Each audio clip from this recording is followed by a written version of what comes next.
Sorry. Hello, my name is Karen Lee, and I would like to tell you the story of Belle, the last meal of G's Bend. When I visit my grandmother, who lives in the lovely southern state of Alabama, she likes to tell me these in-depth stories about our history. But one time in particular, I visited her and she didn't want to tell me a story. She told me, Karen, I want to take you somewhere. And she did. She took me to a small community near where she grew up called G's Bend. I guess I really shouldn't call it small. It's actually become quite famous in the recent years for its quilts. The quilts were first shown in the Heath Museum of Arts and at least 11 other museums across the nation. Not only that, but the quilts have been reviewed by the New York Times art critic and have been featured on U.S. postal stamps. G's Bend has also had a famous visitor. Dr. Martin Luther King Jr. himself came to speak there. You see, the people of G's Bend were often looked down upon by society because most of them were poor farmers. But Dr. King came to them on a late rainy winter night in 1965 and told them, I came over here to G's Bend to tell you, you are somebody. And from that speech alone, the G's Benders were very encouraged. They were so encouraged, they were ready to register to vote. But I'll come back to that in a second. G's Bend has also had a famous resident. This person goes by the name of Belle. Well, Belle isn't really a person.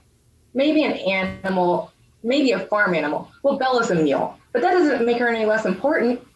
Belle's story really starts in the midst of the civil rights movement. Remember how I was telling you about Dr. King and how encouraged the G's Benders were? That's right. They are ready to register to vote. So they decided that they would take a special day from their work schedule and load up their ferry full of people, as many as they could fit, and they would take the ferry to Camden to the courthouse and register their names to vote. But when some of the white people in Camden heard about it, they were absolutely livid. They were going to do everything in their power to put a stop to it. So you know what they did? They shut down the ferry. And shutting down the ferry for the G's Benders was like cutting off the connection to the outside world. And when the sheriff from Camden was asked about it, he told the press, we didn't shut down the ferry because they were Black. We shut it down because they forgot they were Black. Well, that put into their efforts to vote. Well, maybe not entirely. It just made things extra difficult. My grandmother told me that without using the ferry, going around the river would be 30 whole miles. And I actually stood on that exact same riverbank. And looking around, that is a long ways to go. But the G's Benders were determined people, and they were going to use the resources that they had to do what they needed to do. And the resources that they had were wagons and mules. So they took another special day from their work schedule and loaded up their wagon beds full of people and families, attached their mules to it, and the mules pulled them the 30 miles around the river. And one of those mules was in fact Belle. And yes, the people of G's Bend did get what they wanted. They did register, but not everything was standing after that. There are consequences. You see, most of the people who registered their names lost their jobs. And the G's Benders, already being poor, can afford a situation like this. So this is what really sparked them to sell their quilts, and this is what makes them as famous as they are today. And after that situation, people of G's Bend worked with a new kind of mindset and a new kind of determination, especially after Dr. King's visit and how much of an encouragement he had been. But after 3 or so years and marking when he had come, they all got terrible news. Dr. King had been assassinated in Tennessee, and they were all understandably devastated. Dr. King had been one of their main motivators during the hard times. But the G's Benders soon got other news. A representative from Dr. King's family contacted them and told them that Dr. King wanted one of their mules to pull his casket during the funeral procession. Not only did Dr. King want a mule, Dr. King wanted his casket to be put on a wagon and pulled just like the wagons that the mules had pulled to Camden.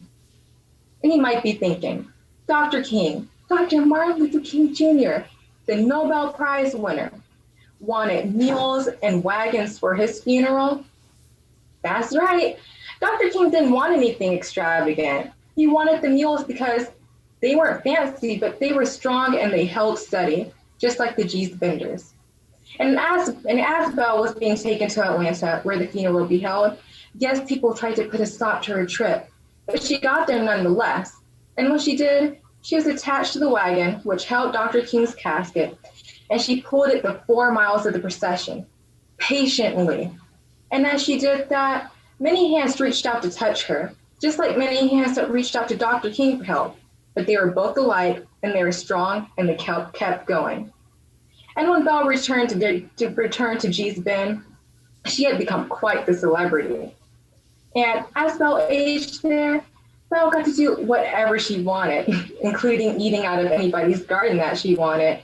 She got to eat all the collard greens and all the turnip greens and all the beans and cornbread.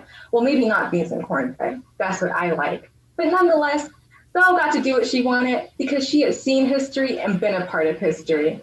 And that's the story my grandmother told me about Belle, the last meal of G's Bend. And if you would like to see a picture of Belle during the funeral procession, here it is.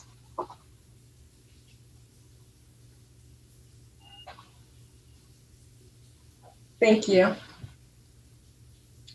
Wow.